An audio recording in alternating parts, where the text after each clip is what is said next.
You can say good morning, that's fine. We're about to sing a new song. You probably know it. You've probably heard it on the radio. It's a cover song. But if y'all could stand up if you'd like, and we're going to sing this out. You should know the words. If not, the words are called on the screen.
Something really cool. About 2 years ago, my wife Lindsay and I, we were just sitting with somebody and just talking about the state of the world, and this guy who was involved in church planting, which means getting new churches started, said, "You know what, Chris, man, I'm just looking at your life and I'm looking at the things that are happening, and I think that you should move somewhere and start a new church."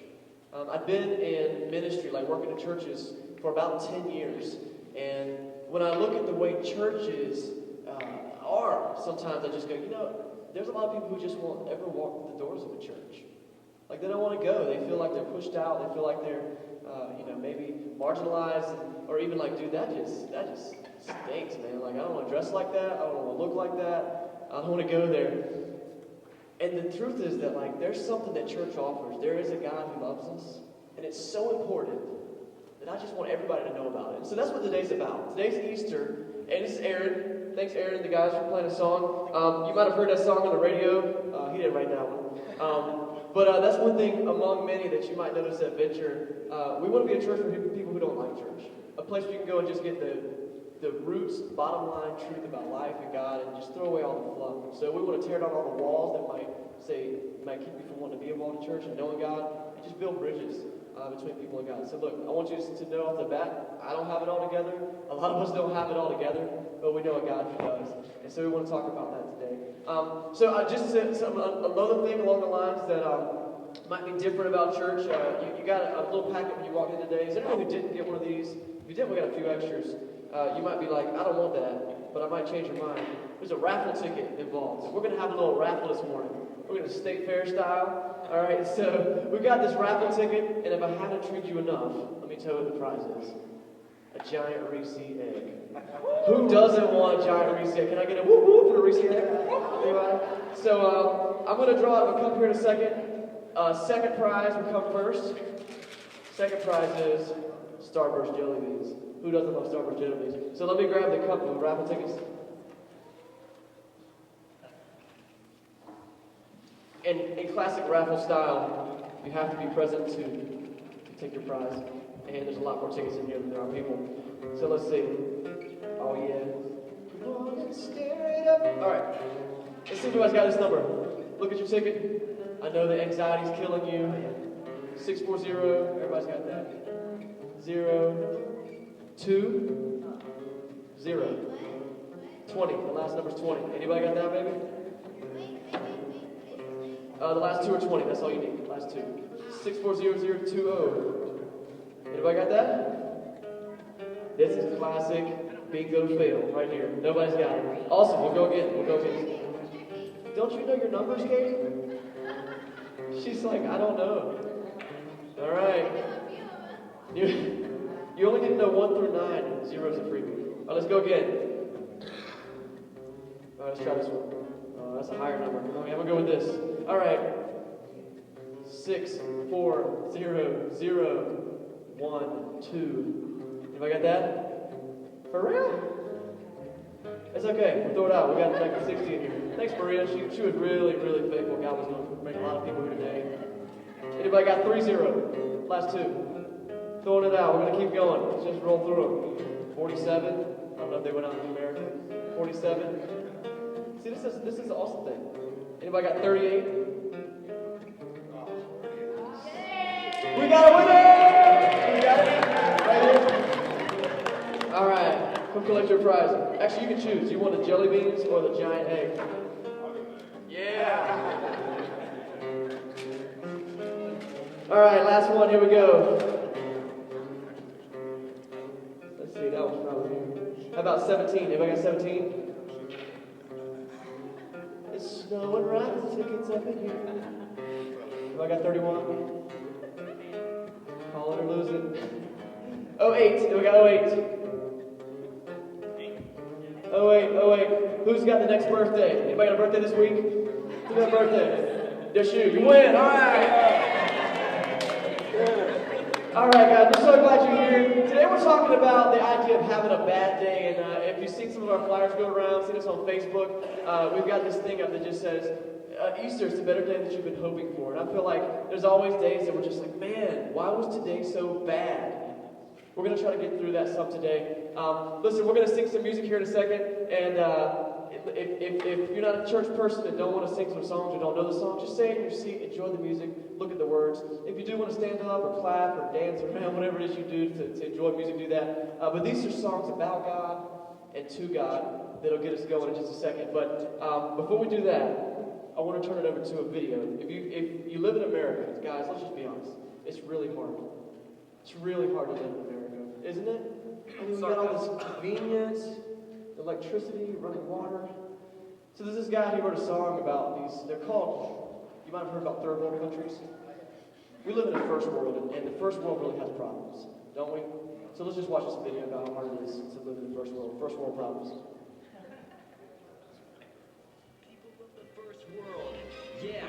First world problem. My fridge is so full, I have to reach way back, and my sports car doesn't even have an audio jack. My laptop's battery is low, but the charger's over there. I can never find the right lid for my Tupperware. I woke up at noon. Do I eat breakfast or lunch? I don't like organic milk, and we don't have fruit punch. My neighbors put a password on their high-speed Wi-Fi, and the freezer makes my ice cream hard to scoop. Why try? My hot water ran out in the shower, which sucks because I was only in there for half hour. The other side of my pillow is not much cooler. There's no measure for inches or feet on this roller. Something just beeped and I don't know what it was. Was it my Roomba, convection oven, or just Google Buzz? There's some cereal left, but not enough to make a bowl. I hate replacing batteries on my Wii remote control. People keep texting me when I'm playing Tiny Wings. My cleaning lady's vacuuming, I can't hear anything. I didn't read Shake Well, now I feel like I missed out. And when I opened my birthday card, no money fell out. I meant to turn on the light, but it was the disposal. My Vespa's in the shop, now how can I be mobile? Netflix is suggesting things I've already seen, and my suit is too fancy for the washing machine. There's a pebble in my shoe, I have to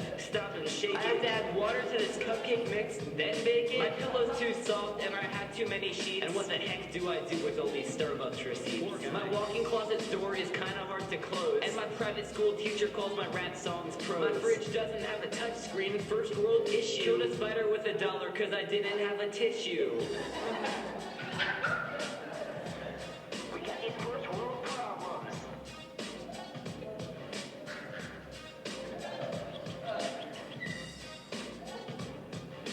Somebody's laughing pretty hard back there. Awesome, that was pretty funny. My favorite one was the I have to add water to this biscuit mix and then bake it. I don't know, I thought that was pretty funny. Hey guys, we're going to sing a little bit of songs. We have 3 of them.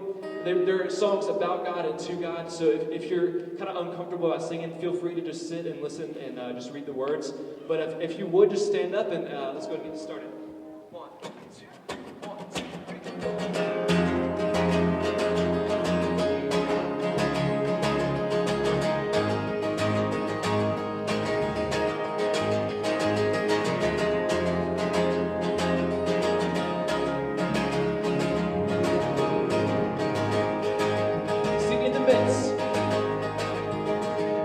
In the midst of the darkness, your light guides me through, 'cause our eyes are on you.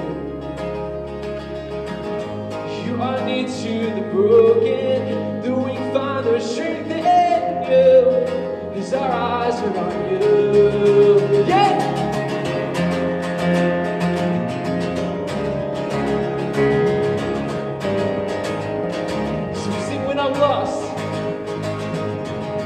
When I'm lost in the madness, your peace calms my soul, 'cause our eyes are on you. You bring hope to the hopeless, your love that won't let go, 'cause our eyes are on you.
chained with love and mercy. You triumphed over death, and you are worthy of glory and praise. Sing that one more time.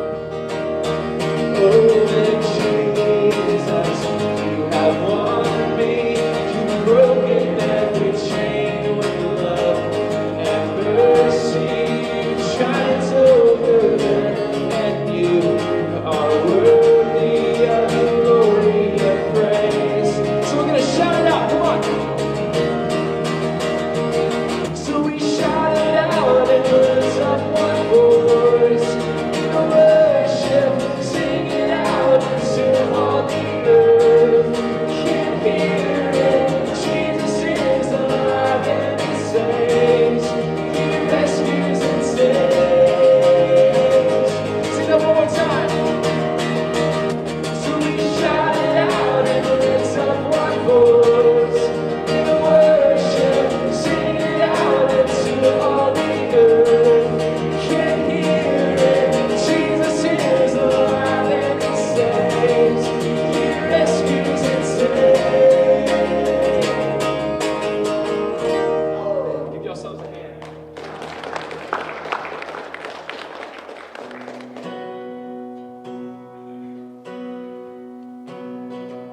And much like Chris's story, about 4 months ago, I just moved to Wilmington to follow Chris. I was just a normal guy back in Greenville. I'm still a normal guy.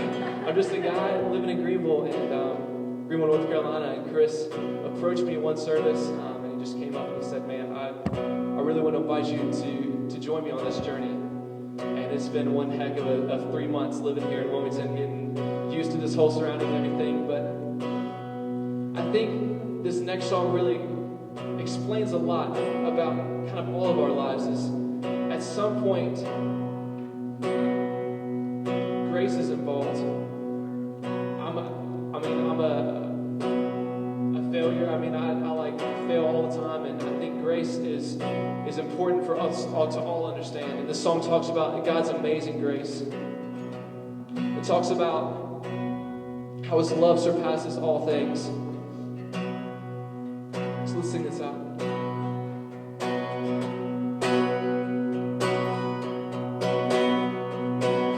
Who breaks the power of sin and darkness? Whose love is mighty and so much stronger? The King of glory, the King above all kings.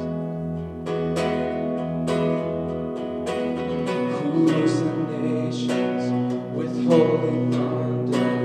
Who rules the miracle of sons and daughters? The King of glory, the King above all kings. 'Cause this is amazing grace. This is unfailing love. That you would take my place, that you would bear my cross. You laid down your life, that I would be set free. Jesus, I sing for all that you've done for me.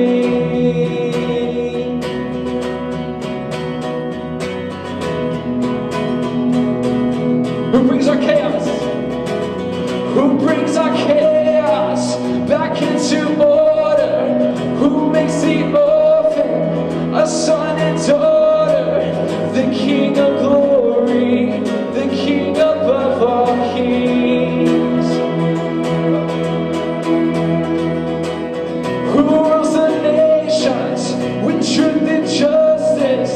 Shines like the sun in all of its brilliance. The King of glory,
grave. Worthy is the Lamb who was slain. Worthy is the King who called. Amazing grace. This is unfailing love, that you would take my place. Oh, that you would bear my cross. You would lay down your life. Come on. That I would be set free. Yeah. Oh, Jesus, I sing for all that you've done for me.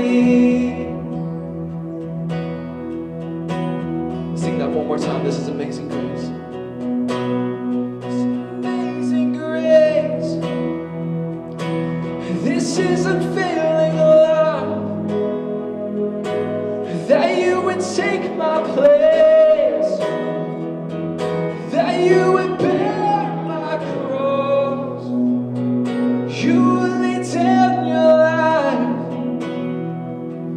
that I would be set free. Yeah. Whoa, Jesus, I sing for all that you've done for me. Awesome. Give you guys something. Y'all can take a seat and look at this video.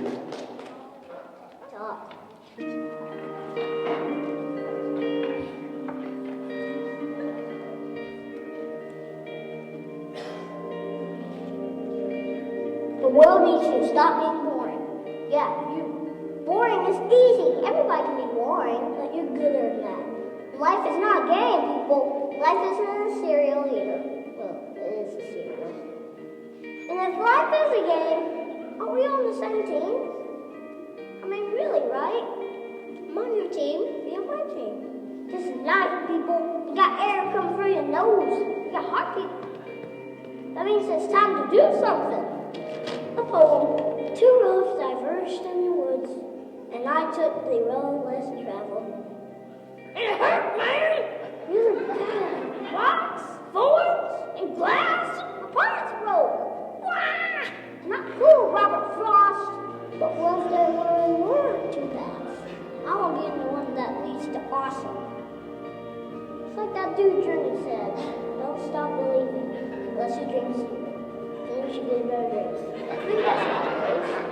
Get a better dream and keep going. Keep going, and keep going. Will Michael Jordan have quit? Well, he didn't quit. No, he retired. Yeah, that's right. He retired. But before that, in high school, what if he quit when he didn't make the team? He would have never made Space Jam. And I love Space Jam. What will be your Space Jam? What will you create will make the world awesome? Nothing if you keep sitting there. That's why I'm talking to you today. This is your time. This is my time. It's our time. We can make every day better for each other. If we're all on the same team, let's start acting like it. We got work to do. We can cry about it, or we can dance about it. We were made to be awesome. Let's get out there. I don't know everything. I'm just a kid. But I do know this. Everybody's due to give the world a reason to dance. So get to it.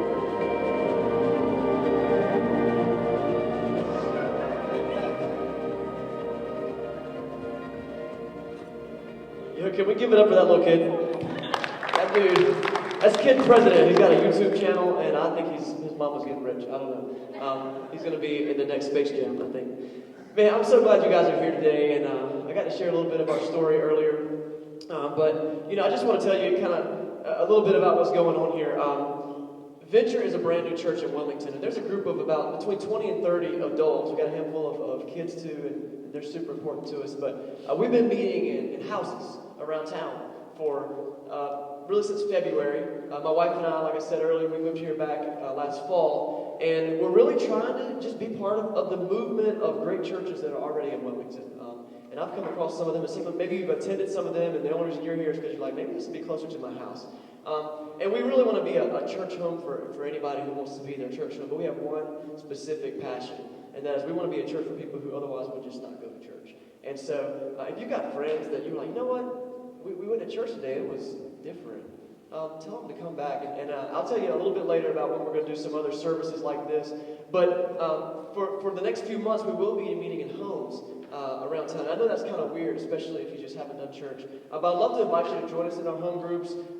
There will be a constant updated list on our Facebook page or our website. So in your hand, you got two pieces of paper I want to tell you about before I start the next section, the teaching section. First, you got this colorful postcard. If you didn't grab one, there's one at the table as you leave. And it just kind of tells you some of the flow of what we've got coming up. The house groups launch Sunday, when we're going to be meeting in a facility like this every single week, will be September 22nd.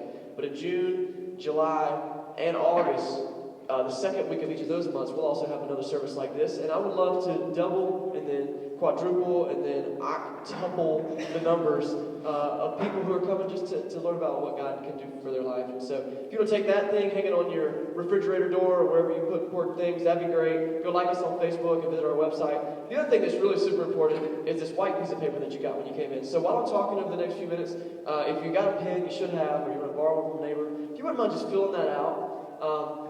It'll just give us some basic, really important information. It says name, important. Favorite ice cream flavor, super important. Email, your address, your phone number on the back side of some information too. We're not going to hound you with spam. We're not going to show up at your house with fresh baked bread unless you make a specific request, and then we'll see what we can do. We just want to have some record that you were here, because we're going to send out emails about other things we're doing.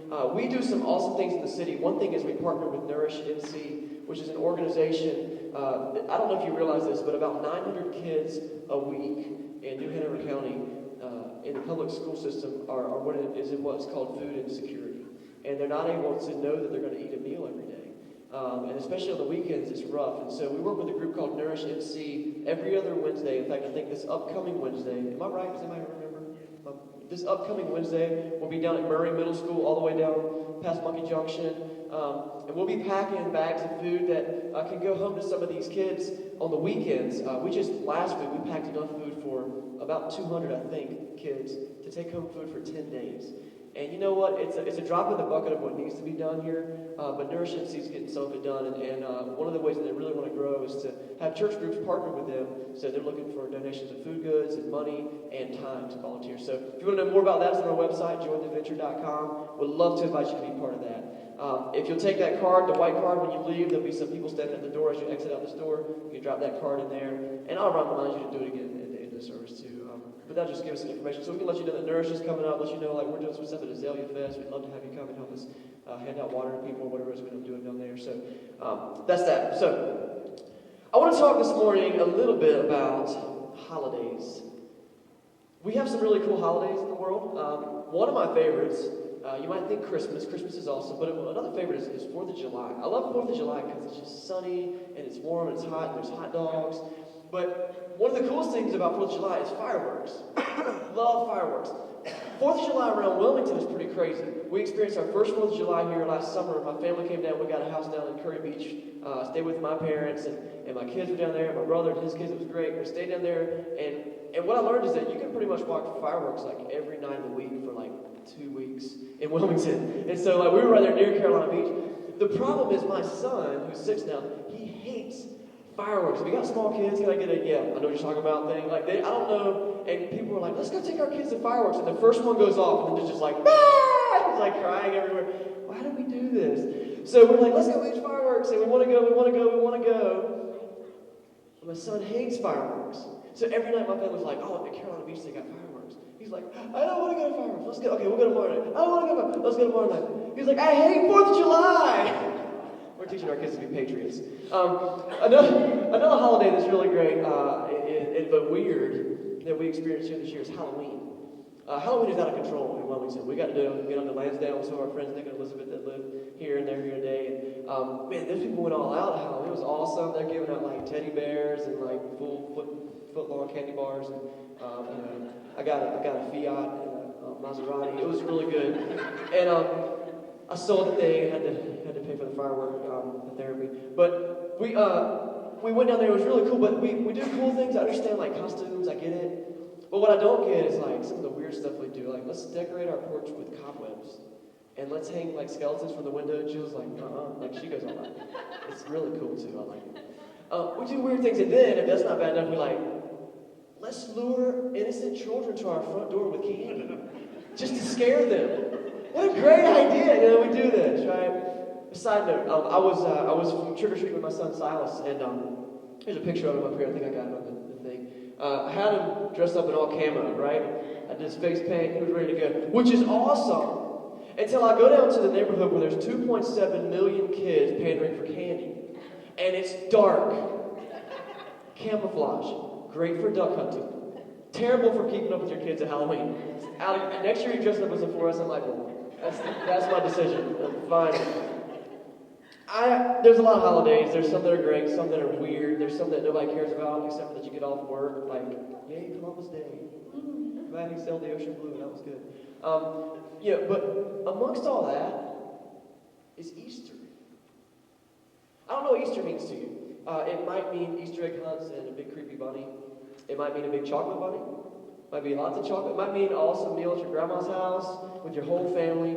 It might mean nothing. You're just like, I don't know. It's just a hyped up holiday that I don't understand. I don't get it. But wherever you are, I've come to the conclusion myself that it stands for something amazing. Something absolutely amazing. This morning we mentioned a few times the concept of having a bad day. And Aaron and the guys that did that song, had a bad day, which they did a pretty good job. It was awesome. And, I just think that concept is something that we really can resonate with. I wonder if sometimes you feel like you're kind of in a rut. You're like, things are the same way over and over. You get up at 7 a.m. and you roll out of bed and you go to work and you take a lunch break. And then you go back to work. And then you go home and you watch an hour TV or so, and then you go to bed, and then you wake up at 7 and you go to work. You take a lunch break and you go back to work, and then you go home and you watch some TV, maybe you have some time with your family, then you go back to bed, and then what? Tomorrow, wake up, you go to work, one day, this probably hasn't happened in your house.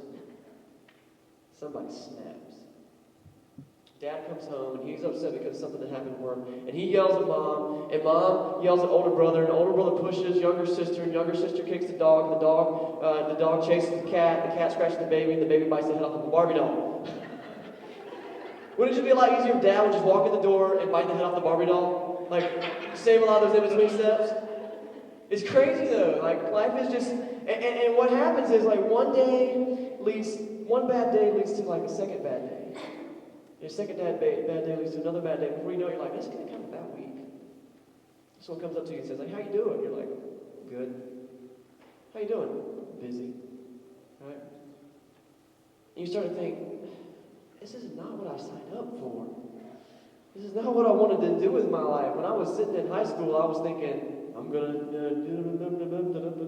be president or whatever. I didn't have that lofty goal. But whatever the case, you're just like, this is not what I imagined life would be like.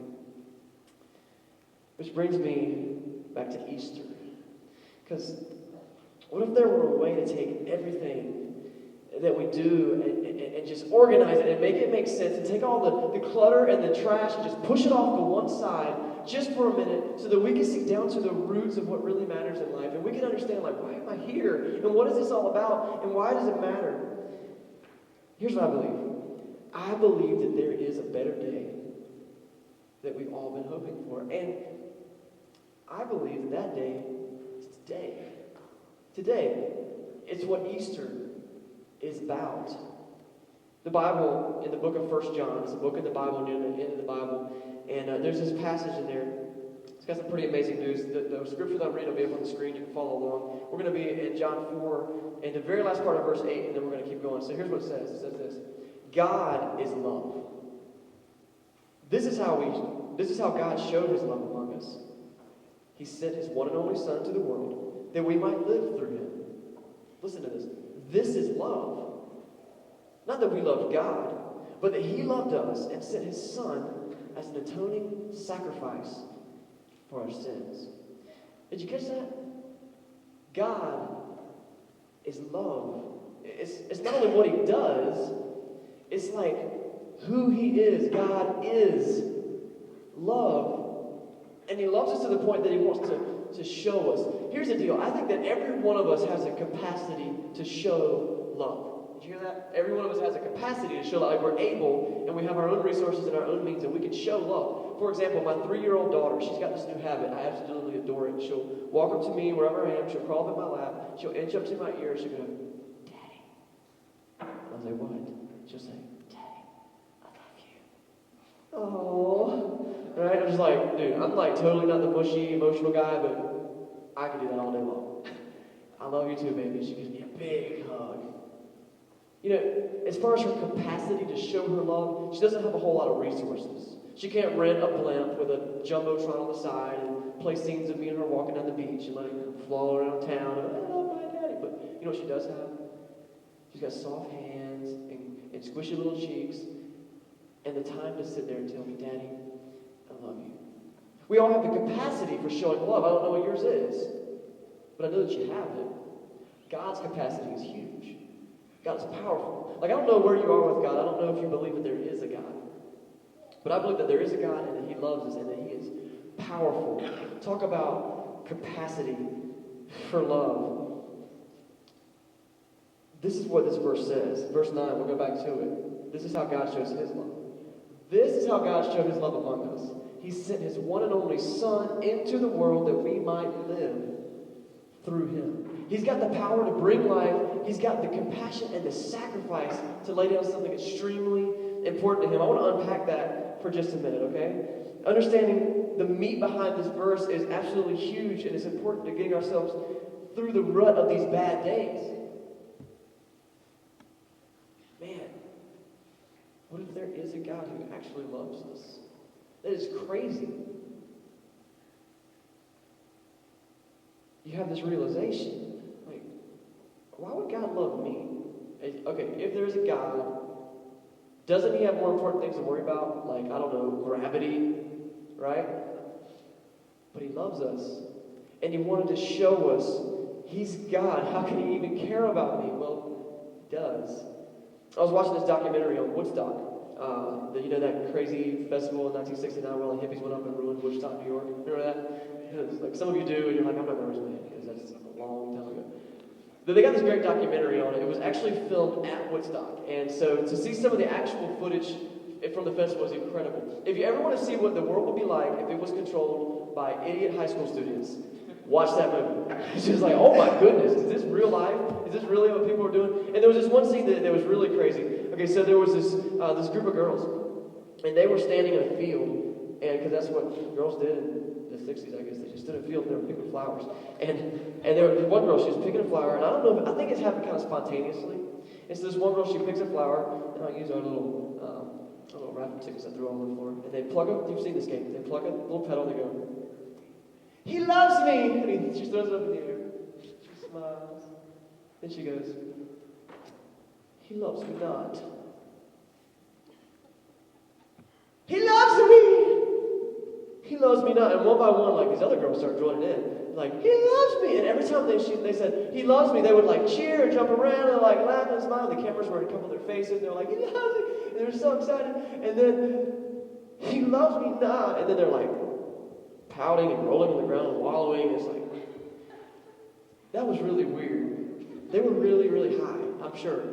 The weirdest part was there was this like group of dudes standing in a circle around them just watching like, dude, that's totally what love's all about, man. You know, it's just like, but I wonder if sometimes that's our attitude about God and His love. Like, stick with me. He loves me. We're exuberant because life is good and things are awesome. And Kanye West is winning a Grammy, and I want to thank Jesus Christ first of all, right? And you see people that win the Super Bowl and they win awards and like, oh, it's so awesome! Oh, thank you, Jesus! I want first and foremost to thank my Lord and Savior, right? And they go off and they get all religious, and maybe that's you. But then something bad happens.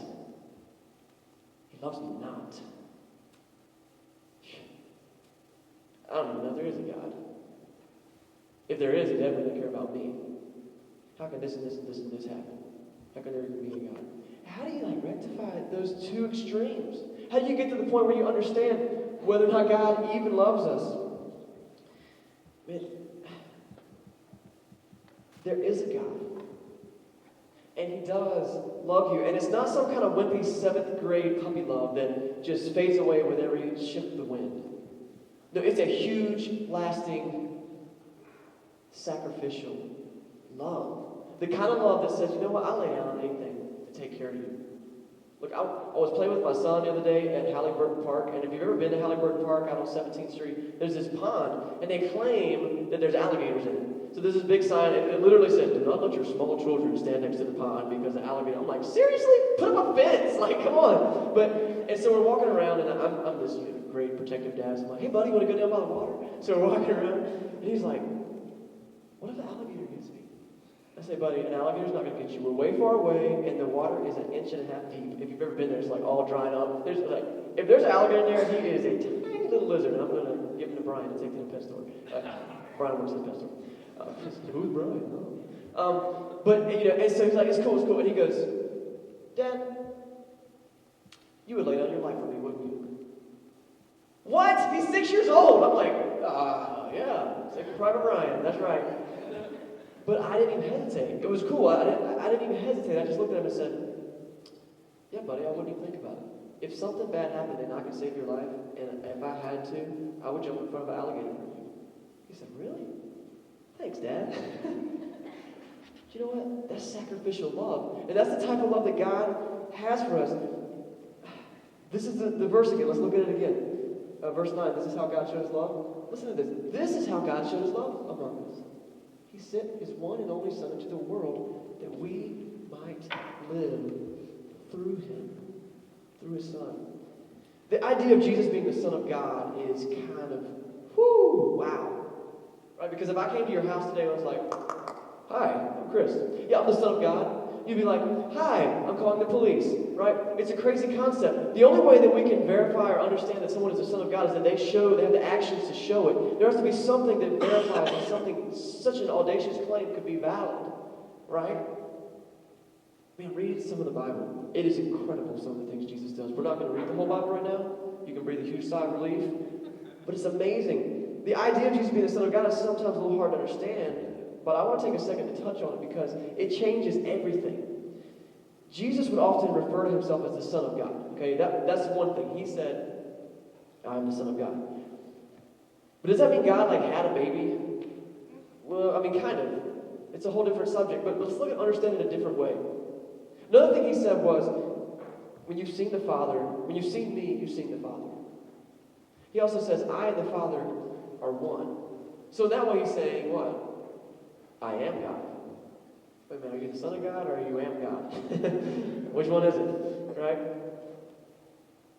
God, this is some other Bible writers, I want to show you these things too. Some other Bible writers wrote this. The Word of God came and became flesh and lived among us. It's like God's words, literally he said, me, and I'm going to be a human now. And the other thing is this, it says that God let his full deity live inside of Jesus. So some of the pieces come together there to understand this. This is the way I want you to understand Jesus as the Son of God, at least for this morning. We can talk for hours on it about it later if you want to. But it's this, that when God decides to put on skin and come be with people, that's called Jesus. You with me on that? God just said, I'm going to make myself into the form of a human so I can understand what it's like to be a human, and so that I can sacrifice myself for their punishment, for the things they've done wrong, for the times they disobeyed me, so that they can live. I want to give you a little bit of a visual. Put the microphone down for a second. It's like this. To understand that Jesus is the Son of God piece, it's like this. You got these center blocks. One center block represents God. Here. One center block represents people. Now, when we were created, when God made us, we were boys, we were girls, we were tight, we were friends. God made some simple rules. He said, don't disobey me, okay? Don't disobey me. I've got some simple rules, don't disobey me. Look, I don't think we have to take a very long survey to say, has anybody think that we probably disobeyed God at some point? I know that I have. I've done some stupid, idiotic, boneheaded things.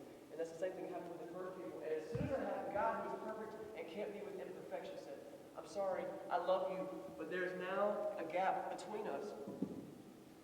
I can't be directly with you anymore. The disobedience in your life has caused a chasm, a gap that can't be crossed. And the thing is that as people, we stand here and we're just like, I want to get to God. And so we try so hard, we try to be so good. We try to go to enough church services and pray enough. And we try to do enough good things for poor people or for sick people. We travel around the world and we do benevolence and we do all kinds of things. But the truth is, we don't have the power, the capacity of love enough to get it across there because we're the ones who caused the gap in the first place. I say and venture that we are all about building bridges back to God. So what happens is God says, you know what? I see what you're working with here. And this is the plan. I'm God. I'm perfect. The punishment for your disobedience is separation from me. The only way to be rejoined with me is that I come down and make a sacrifice for you. My life for your life. So that you can live. Who becomes a man. That guy, that person with skin on, with the fullness of God dwelling in him, Jesus. Bam! Bridge built. And he goes, listen, love me back. There. Done. This idea of does God love me? Does he care? Is summed up in this verse. This is how God showed his love. He gave his son as an atoning sacrifice for our sins so that we might live through him. Now, let me just go on a limb here and guess that you probably don't use the words atoning sacrifice very often, right? Like, unless you're in some kind of Shakespeare club. And if you are, you totally got to tell me about that. Hook a brother up, because I want to be in that club too. But he's like, atonement, atoning sacrifice. What does that mean? What that basically means is this, that there has been a payment made. Atonement. The price has been paid. Someone has made up for a misdoing, a disobedience. And so the atonement for being late for class might be detention, right? The atonement for speeding might be paying a ticket. The atonement for stealing a car might be going to jail and serving your time. It's the idea of serving your time and doing and paying the price for your crime. I want to tell this story. When I was in college, I actually got arrested for something that I didn't know was illegal.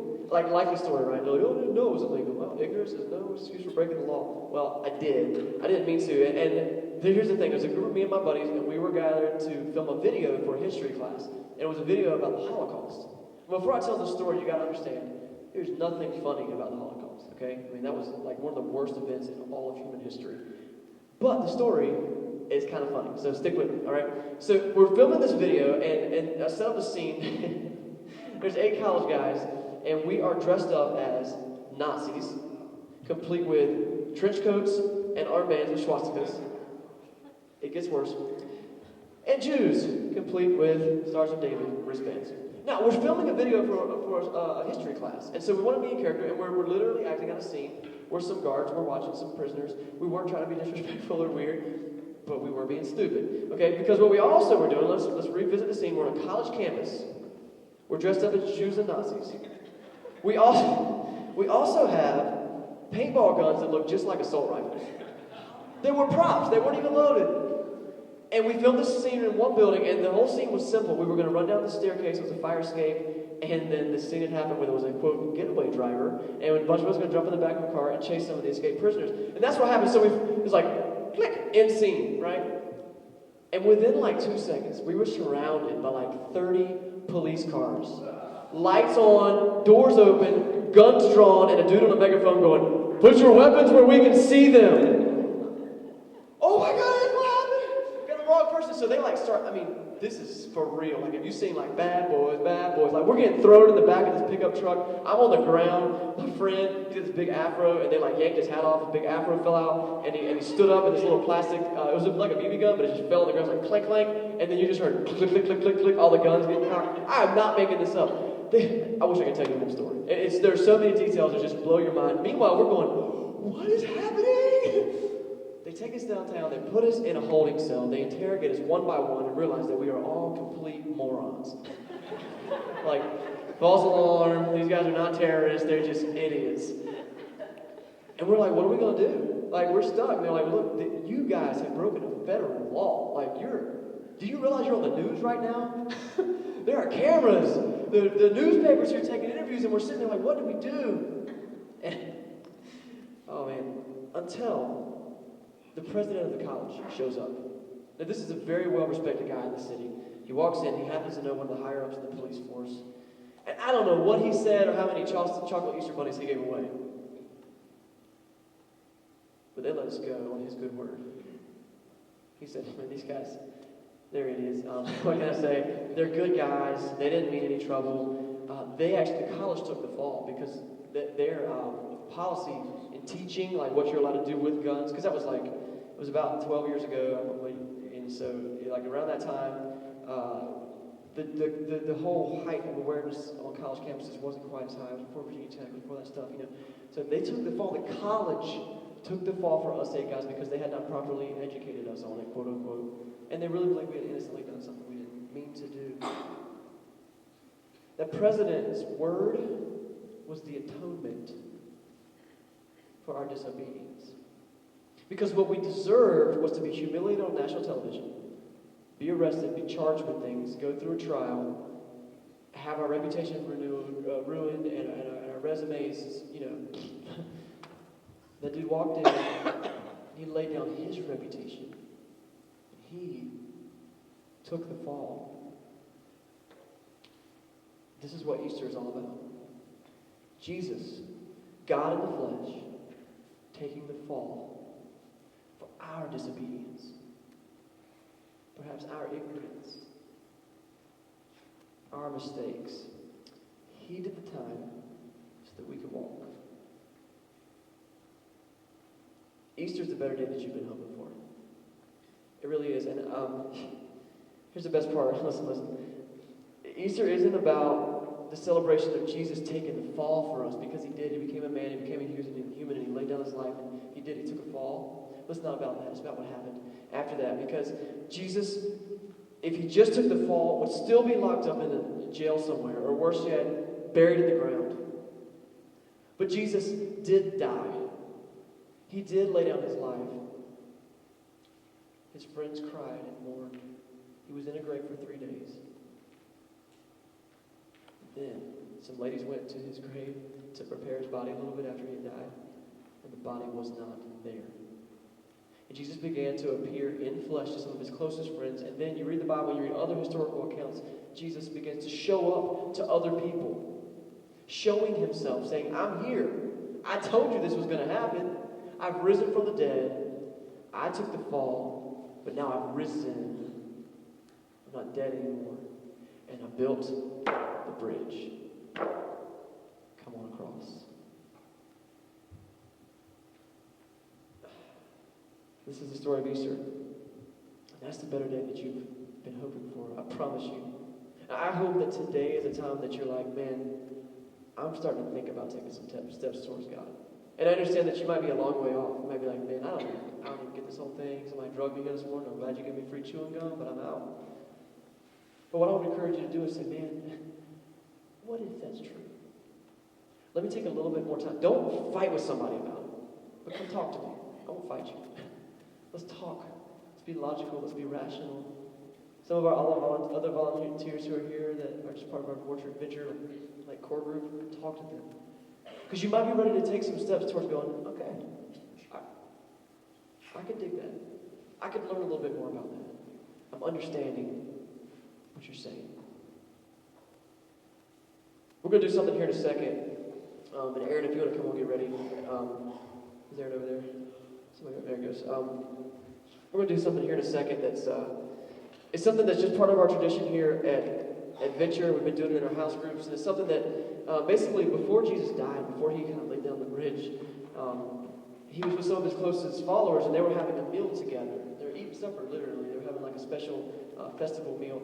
And during the meal, he instituted this ceremony or this other meal. And what he did was, William's going to get ready. What he did was he took some of the bread on the table. He said, look, you see this bread? This bread's like my body. It's about to be broken so that people can live. So he took the bread and he passed it around the room. They all ate some. And then he took the wine off the table. He said, listen, you see this wine? It's like my blood. It's about to be spilled so that people can live. And what those guys didn't understand is that he was talking about the bridge. Totally talking about the bridge. He said, I want you to take this meal.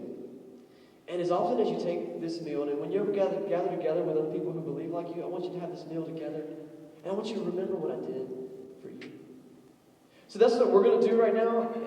We're going to have what we call here communion. And there's some guys, I think they're kidding right now. I should have given them a heads up. But here they come. There's going to be a tray that's been passed around the rows here.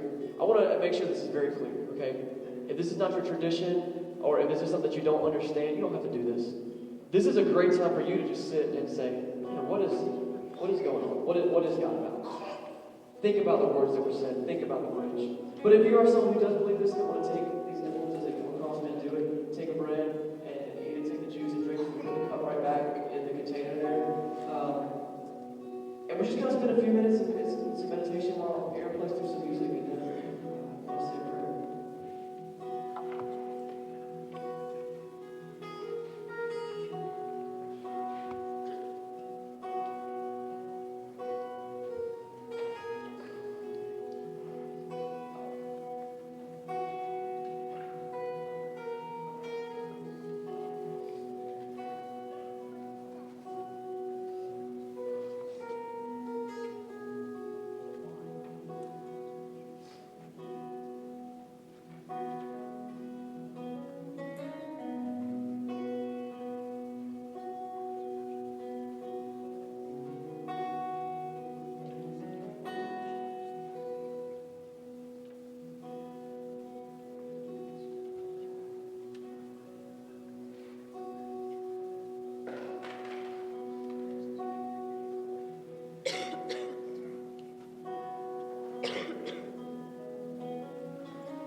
Talk to God for a second. Pray for us. God, we thank you so much for today. It's been really cool just getting into the Bible a little bit and learning about Jesus. Easter can be a lot of things. But Lord, after today, I pray that we can just make it the first day of the better day we've been hoping for. That we can just start thinking, man, if stuff is going bad, maybe we just need to turn to God more. Lord, we thank you for Jesus. We thank you for that atoning sacrifice. The fact that he built the bridge. God, I pray for this group as we all go back to our families, our jobs, or whatever it is we're doing from here. And just keep us safe. Help us to be just great people in this city that will make a difference through loving others with your love. That will be love agents for you. And this place will be a better place because we're here. I love you so much, God. And I thank you so much for this time we've had together. I pray in Jesus' name. Amen. All right. Man, it's been fun hanging out with you guys today.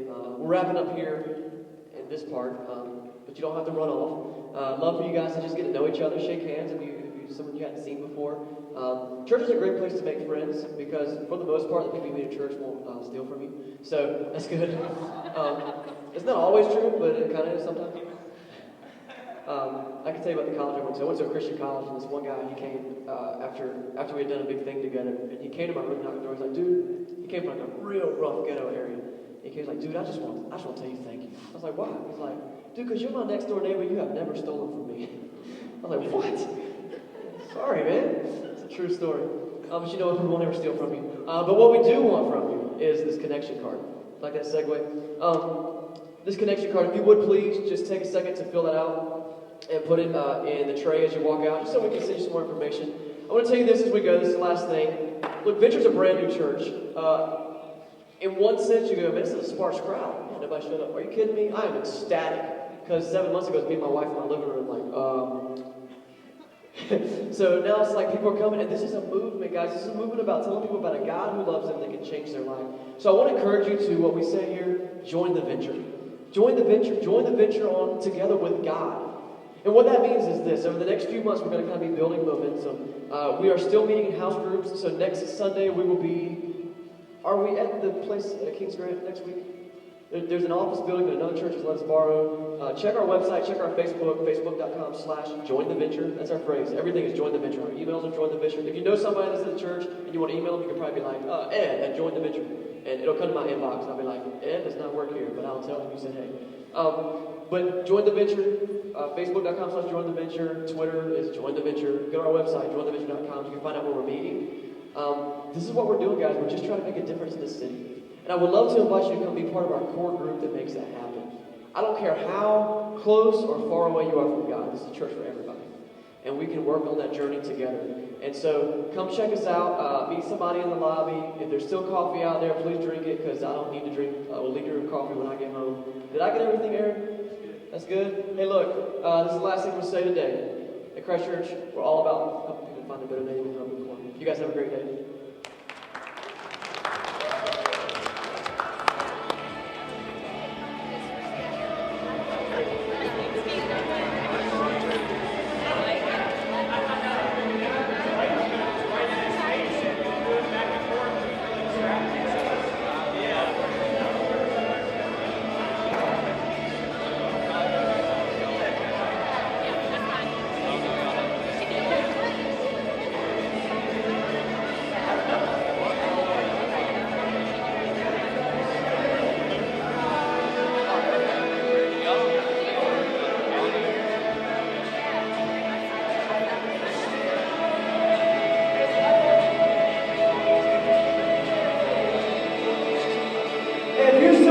Here, a little comfort communion, and you just want to drop it off in the volunteers at the door, they'll help you throw it away. Sorry about that.